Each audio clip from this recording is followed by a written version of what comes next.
10 વીઘા જગ્યા હોય, 20 વીઘા જગ્યા હોય, કદાચ તમારા મોટા ભાઈએ કે નાના ભાઈએ કદાચ 1 વીઘો વધારે લઈ લીધો હોય ને, તો તમને એવું કહું છું ખાસ, કદાચ 1 વીઘો વધારે લઈ લે ને તો યાત્રા નારાજ ના થતા, કહી દેજે કે જા તારે 1 વીઘો નહીં 2 વીઘા જોતા તો બોલું લખ્યાલ હું તારો ભાઈ છું, તું ખાલી માગ.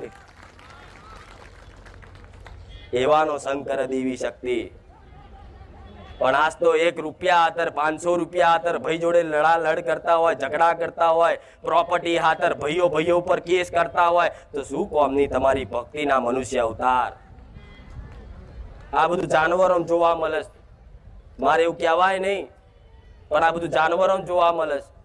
જોવો છો ને, આ કૂતરા ફરતા હોય તો ખાવા હાતરે લડે, પોતાના એરિયામાં બીજો કૂતરો આવી જાય તો ભસે. એક કૂતરો ભસે તો બીજો ભસે, પણ એ કૂતરાને પૂછો ચમ ભસે તો એને જ ના ખબર હું ચમ ભસું છું. એવી રીતે પેલો બોલે છે એટલે હું બોલું, પેલાએ લઈ લીધું એટલે એનું હું લઈ લઉં. આ બદલાની ભાવના છોડી દેજો. તમારો ભાઈ છે, તમારા કાકા છે એમ કરીને જતું કરજો. મારો રોમાલ છે, હું મેલડી આવું કહું.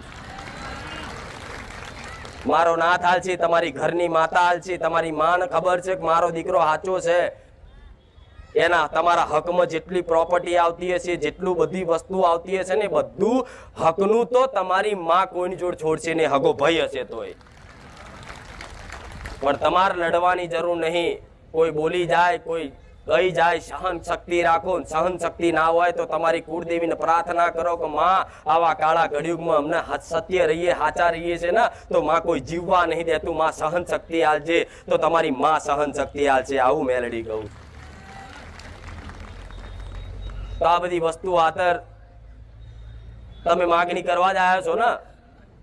મારું ઘરનો દસ્તાવેજ થઈ જાય, મારા ભાઈએ મારું ઘર લઈ લીધું, મારી મને આપી દે, મારી જમીન બથાઈ પડ્યો છે, મારી મને એ જમીન આપી દે, તો લો તમારી બધી કદાચ મંગલ કામના જે તે ઈચ્છા હોય બધી પૂરી કરી આલું.